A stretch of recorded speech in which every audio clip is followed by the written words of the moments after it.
வணக்கம் கன்னிராசிக்காரர்களே. இந்த தமிழ் புத்தாண்டு உங்களுக்கு ஒரு சாதாரண வருட ஆரம்பமில்லை. உங்கள் வாழ்க்கையை மெதுவாக சீரமைத்து உயர்த்தப் போகும் ஒரு முக்கியமான காலம் இது. முதலில் நான் ஒரு விஷயம் சொல்லணும். நீங்க எப்போதும் எல்லாத்தையும் பெர்ஃபெக்ட்டா செய்யணும்னு நினைப்பீங்க. ஆனா இந்த ஆண்டு வாழ்க்கை உங்களுக்கு அதிகமாக யோசிக்காதே செயலில் இறங்கு என்று கற்றுத்தரும். இப்போது கிரகநிலையை நான் எளிமையாக சொல்றேன். இந்த ஆண்டு சூரியன் உங்களுக்கு அன்எக்ஸ்பெக்டட் சேஞ்சஸ் கொண்டு வரப்போகிறார். அதாவது நீங்கள் திட்டமிடாத விஷயங்கள் நடக்கும். ஆனா அது கெட்டது இல்லை, அது உங்களை ஒரு நல்ல பாதைக்கு தள்ளும். சனி பற்றி சொன்னா அவர் உங்களை சோதிப்பார். குறிப்பாக நீ எவ்வளவு பொறுமையா இருக்க முடியும் என்று கேட்பார். சில விஷயங்கள் தாமதமாகும், ஆனால் அது நடந்தால்தான் அது நீடிக்கும். குரு உங்களுக்கு இந்த ஆண்டு ஒரு சப்போர்ட் சிஸ்டம் மாதிரி இருப்பார். நீங்கள் டவுனா இருந்தாலும் ஒரு உதவி எங்கிருந்தாவது வரும். அது ஒரு மனிதராக இருக்கலாம் அல்லது ஒரு வாய்ப்பாக இருக்கலாம். ராகு கேது பற்றி சொன்னா உங்களுக்குள் கன்ஃபியூஷன் அதிகமாக இருக்கும். சில நேரம் நீங்கள் உங்களை பற்றி சந்தேகம் கூட கொள்வீர்கள். ஆனா அந்த நேரத்தில் ஒரு விஷயம் மட்டும் நினைவில் வையுங்க. நீங்க யார் என்று உங்களுக்கு தெரியும். அதை மறக்காதீங்க. மாணவர்களே, இந்த ஆண்டு நீங்க படிப்பை ஆழமாக புரிந்து கொள்வீங்க. ஆனா அதிகமாக அனலைஸ் பண்ணி முடிவெடுக்க தாமதிக்காதீங்க. சரியான நேரத்தில் ஆக்ஷன் எடுக்கணும். வேலை செய்பவர்கள் கவனமா கேளுங்க. இந்த ஆண்டு உங்களுக்கு வேலை அதிகமாக இருக்கும். ஆனா அதே நேரத்தில் உங்கள் மேல் நம்பிக்கை வைத்து பொறுப்புகள் கொடுக்கப்படும். அதுவே உங்கள் growthக்கு காரணம். வேலை தேடுபவர்கள் கவலைப்பட வேண்டாம். கொஞ்சம் டிலே இருக்கும். ஆனா உங்களுக்கு சரியான வேலைதான் கிடைக்கும். பண விஷயத்துக்கு வந்தா வருமானம் சீராக இருக்கும். ஆனா அன்எக்ஸ்பெக்டட் செலவுகள் வரும்.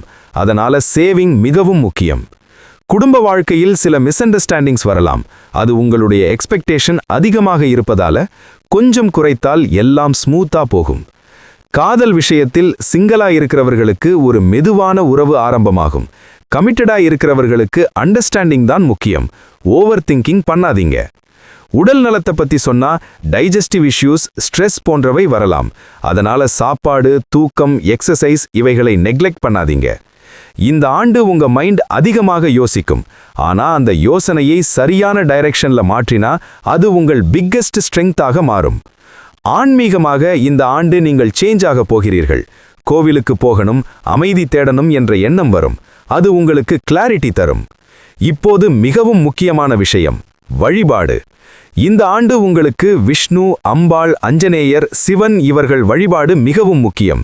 குறிப்பாக புதன்கிழமை விஷ்ணு வழிபாடு உங்களுக்கு அறிவையும் தெளிவையும் தரும். குலதெய்வம் பற்றி நான் மிகவும் முக்கியமாக சொல்றேன். இந்த ஆண்டு உங்க வாழ்க்கை பேலன்ஸா இருக்கணும்னா குலதெய்வ கோவிலுக்கு கண்டிப்பா போகணும். குடும்பத்துடன் போய் வழிபட்டா உங்கள் வாழ்க்கையில் தடைகள் குறையும். நீங்கள் செல்ல வேண்டிய சில கோவில்கள் பற்றி சொல்றேன்.